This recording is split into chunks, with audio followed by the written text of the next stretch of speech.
की है। श्रोताओं, ये एक सार्थक प्रयास है उन बेटियों और महिलाओं को सामने लाने का जो भीड़ के रास्तों पर चलने की बजाय अपने रास्ते खुद बनाती हैं, क्योंकि भीड़ हमेशा उस रास्ते पर चलती है जो आसान लगता है, लेकिन भीड़ से अलग रास्ता बनाकर मंजिल पर पहुंचने वाली नायिकाओं का आत्मविश्वास कुछ ऐसे बोलता है कि ये राहें ले ही जाएंगी मंजिल तक हौसला रख, कि ये राहें ले ही जाएंगी मंजिल तक हौसला रख।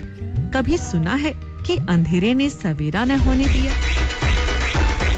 श्रोताओं, आत्मविश्वास से भरी हमारी बेटियां और महिलाएं बार बार साबित करती हैं कि इंतजार करने वालों को सिर्फ उतना ही मिलता है जितना कोशिश करने वाले छोड़ देते हैं, और कोशिश करने वाली बेटियों में से ही एक है यूपीएससी 2015 की परीक्षा में ऑल इंडिया फर्स्ट रैंक हासिल करने वाली इरा सिंघल। आज की कहानी आप ठीक से सुनिएगा। सुनेंगे तो दांतों तले उंगली दबा लेंगे। किसी आश्चर्य से नहीं, सफलता के लिए किए गए अनवरत प्रयासों से। पत्थर को पिघलाने की रोमांचक कहानियों से कहीं ज्यादा प्रेरक है हमारी आज की कहानी। श्रोताओं, जिंदगी कुश्ती की रिंग है, तो इसमें जीतने और हारने वाले पहलवान भी होंगे। जीत पर तालियां और हार पर हमदर्दी भी हिलती है, लेकिन जरा उस खिलाड़ी की मनोदशा का अंदाजा लगाइए जिसका हाथ जीतने के बाद भी रेफरी ने उठाया न हो। रिंग में जिसके जौहर पर शाबाशियां तो बहुत बरसी, लेकिन ट्रॉफी मिलने में अड़ंगा डाल दिया गया हो। इनाम के लिए अपनों से ही इंतकाम को मजबूर हुई इस योद्धा की सत्य कथा लेकर आपके सामने हाजिर हूँ मैं, डॉक्टर मीना शर्मा। और श्रोताओं, मेरी आज की कहानी है टॉपर इरा सिंघल। पकड़ के तूने चलना सिखाया था ना, दहलीज ऊंची है ये पार करा दे। बागाम तेरी मन का टुकड़ा हो तेरे दिल का, एक बार फिर से दहलीज पार करा दे। मुड़ के ना देखो दिल भरो, दिल भरो, मुड़ के ना देखो दिल भरो, मुड़ के ना देखो दिल भरो। श्रोताओं, जो मैं आज कहानी आपको सुनाने जा रही हूँ उसमें खेल की शर्त ये थी कि खिलाड़ी को अंपायर से ही लड़ना होगा। आखिरी राउंड में बॉक्सर का मुकाबला रेफरी से था। प्रतिस्पर्धा में उतरने वाले प्रतियोगी कभी उसकी चुनौती नहीं बन पाए। मुकदमा उस जज से ही जीतना था जिसकी अदालत में पेशी थी। सोचिए आप, दिल्ली के मुखर्जी नगर का नाम तो सुना होगा आपने। पूरे शहर जैसे यहाँ आकर बस गए हों। महानगरों में जहाँ देश भर से स्टूडेंट्स कोचिंग लेने के लिए घर द्वार, खान पान, भाषा, बोली, माँ बाप सबको छोड़कर डेरा जमाते हैं, तंग गलियों के उन मकानों को घोंसला ही कहना बेहतर होता है।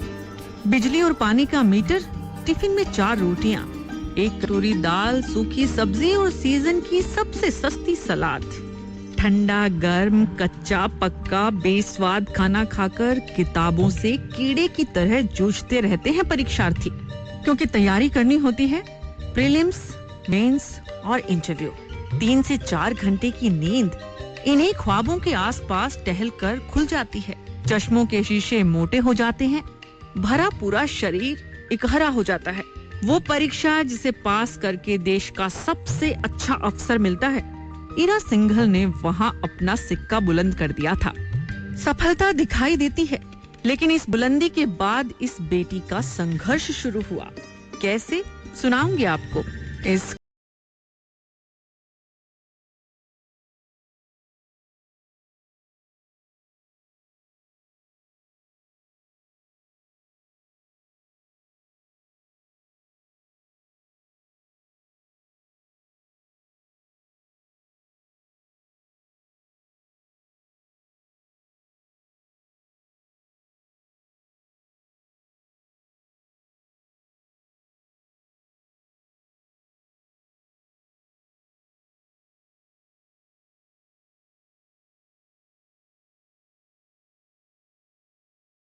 सफलता दिखाई देती है, तपस्या भी हम देख सकते हैं। कामयाबी किस्त किस्त में दी गई कुर्बानी होती है। लेकिन आपको यहाँ बताना जरूरी है कि कुदरत की नाइंसाफी ने इरा सिंघल को दिव्यांगता बख्शी थी। माँ बाप की वो इकलौती बेटी थी। दुनिया को कोई कैसे समझाए कि शारीरिक बनावट से बौद्धिक क्षमता का कोई लेना देना नहीं होता। स्कूल्स ने ईरा को दाखिला नहीं दिया, लेकिन माता पिता ने हार नहीं मानी। अलग अलग स्कूल से मिली बेरुखी को दरकिनार कर बेटी की ताकत बनते गए। दुनिया भर में माँ को अपना बच्चा ही सबसे सुंदर लगता है। ईरा की माँ को लोगों से बहुत तान मिले, लेकिन माँ से बड़ा फौलादी भला कोई हुआ है। माँ ने मन में ठान ली थी कि बेटी दिव्यांग है तो क्या, जीने का हक उतना ही है जितना दूसरों का होता है। सीधे खड़ी नहीं हो सकती तो क्या, माँ रीढ़ बनकर पीछे खड़ी हो गई। ठीक से चल नहीं सकती तो क्या, माँ ने अपने पैरों की मजबूती बेटी को दी। दुनियादारी के नजरिए से बेटी सुंदर नहीं थी, लेकिन माँ की आत्मा की सुंदरता ने बेटी के चेहरे पर चमक ला दी। जिन बच्चों की माँ मानसिक रूप से इतनी सक्षम नहीं होती या समाज के तानों से थक जाती है, उन्हें मानसिक बल देने के लिए महिला एवं बाल विकास मंत्रालय ने पहली बार all India institute of medical sciences के साथ मिलकर child protection and mental illness को दूर करने के लिए नेशनल कॉन्क्लेव का आयोजन किया। लेकिन श्रोताओं, आपके जहन में ये सवाल उठ रहा होगा कि आखिर ईरा ने ये जंग कैसे जीती? तो सुनिए उन्हीं की जुबानी। मेरा मीडिया के सामने आने का रीजन सिर्फ इतना ही है कि शायद जो लोग दुनिया के बारे में प्रेजुडिसेस बनाते हैं, किसी और के बारे में एक इमेज बना लेते हैं सिर्फ उसकी शक्ल देके, वो वैसा करने से पहले अब 2 बार सोचेंगे। उत्तर प्रदेश के मेरठ के सामान्य परिवार में जन्मी इस बेटी ने तमाम विरोधाभासों के बावजूद कभी हीन भावना को अपने आसपास नहीं आने दिया। दुनिया से मिले हर ताने को वो अपनी तपस्या की आग से और ज्यादा धधकाती रही। और एक दिन वो आया जब वो यूपीएससी की टॉपर बनकर सामने आई। आईएएस की वो प्रतिष्ठित नौकरी हासिल की जो दिल्ली के साउथ और नॉर्थ कैंपस में पल रहे हर विद्यार्थी के सपनों की मंजिल होती है। मेरा पर्सनली लड़ने का इतना ज़्यादा कोर्ट में जाने का वो नहीं था। मैंने वो सिर्फ तब किया जब मुझे बाकी लोगों का पता चला कि उनके साथ भी ये हो रहा है। तो अब मैंने सोचा कि नहीं, I have the resources and I need to get going and solve. आप सुनकर भरोसा तो नहीं कर पाएंगे, लेकिन जानेंगे तो एक बार मेरे साथ सलाम जरूर करेंगे। श्रोताओं, साल 2015 में आईएएस में टॉप करने से पहले इस बेटी ने 4 बार लगातार देश की इस सबसे बड़ी परीक्षा को पास किया था। हैरान हो गए ना? अब आप वो पहलू भी जान लीजिए जो सफलता की कहानी का सबसे कड़वा चैप्टर है।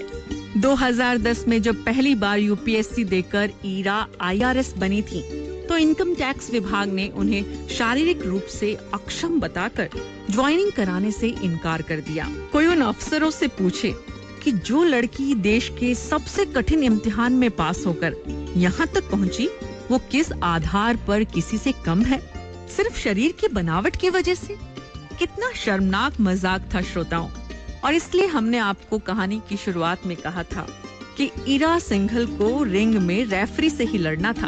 उन्होंने कैट का दरवाजा खटखटाया और दिव्यांगता लाल फीताशाही से जीत गई। आपको बता दें यहाँ पर कि ऐसे बच्चों को समाज और व्यवस्था के ऐसे सलूक से बचाने के लिए महिला एवं बाल विकास मंत्री श्रीमती मेनका गांधी ने national plan of action for children का पूरा ड्राफ्ट बनाया और 24 जनवरी 2017 को इसे रिलीज किया। बच्चों के समुचित विकास के मद्देनजर तैयार किए गए इस ड्राफ्ट के 4 बड़े मकसद हैं: बच्चों का पोषण, शिक्षा, सुरक्षा और सहभागिता। प्रधानमंत्री श्री नरेंद्र मोदी ने देश की हर बड़ी योजना से महिलाओं को जोड़ने का प्रयास किया है और ईरा सिंघल की सफलता में प्रधानमंत्री जी की तरफ से किए गए इन प्रयासों से भी बड़ी मदद मिली। सपने वो नहीं जो आप सोते हुए देखते हैं, सपने वो होते हैं जो आपको सोने नहीं देते। श्रोताओं, आपको जानकर हैरानी होगी कि ईरा सिंघल को 4 साल लगातार सरकार से लड़ाई लड़नी पड़ी और जिस दौरान सरकारी महकमे से जंग चल रही थी, वे हर साल आईएएस की परीक्षा देती रही।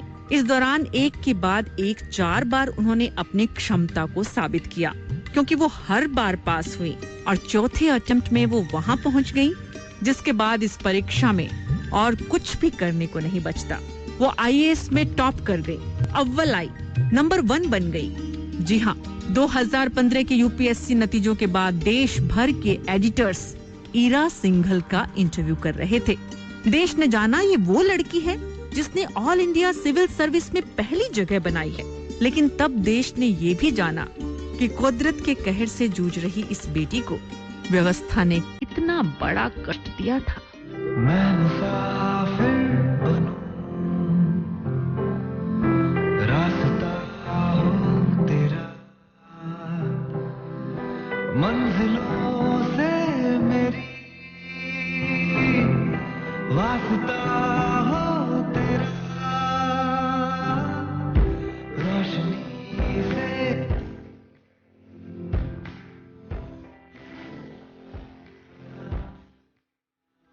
लेकिन श्रोताओं, जिसने कुदरत को हरा दिया वो फाइलों की भाषा समझने वाले अफसरों से कहां हार मानती। इस बेटी ने अंग्रेजों के जमाने से चल रही अफसरशाही और उन दिमागों में जमी जकड़बंदी से खुली जंग लड़ी। महिला एवं बाल विकास मंत्रालय उनकी इस जंग में हर कदम पर साथ खड़ा रहा। श्रोताओं, अगर आपके आसपास भी ऐसी ही कोई शानदार प्रेरणादायक जीवंत कहानी है तो आप हमें सीधे भेज सकते हैं। महिला एवं बाल विकास मंत्री श्रीमती मेनका गांधी को ईमेल कर सकते हैं। उनका ईमेल आईडी है gandhim@nic.in। आप मंत्रालय के फेसबुक पेज और ट्विटर हैंडल @ministrywcd पर भी अपनी स्टोरीज पोस्ट कर सकते हैं। और हाँ, सबसे महत्वपूर्ण बात ये कि सरकार की 350 से भी ज्यादा योजनाएं जो महिलाओं को लाभ पहुंचाने के लिए बनाई गई हैं, अगर आप उनकी जानकारी लेना चाहें तो नारी पोर्टल देख सकते हैं। मंत्रालय की अधिकृत वेबसाइट है www.wcd.nic.in। और हाँ, अगर आपने चिट्ठी लिखनी नहीं छोड़ी है तो मंत्रालय का पता है 3rd फ्लोर, शास्त्री भवन, नई दिल्ली। अब वक्त आपसे विदा लेने का है। मैं डॉक्टर मीना शर्मा आपसे फिर मिलूंगी एक नई कहानी के साथ, इसी वक्त आकाशवाणी के इन्हीं चैनल्स पर। आप मेरा इंतजार कीजिए, मैं भी आपका करूंगी। नमस्कार।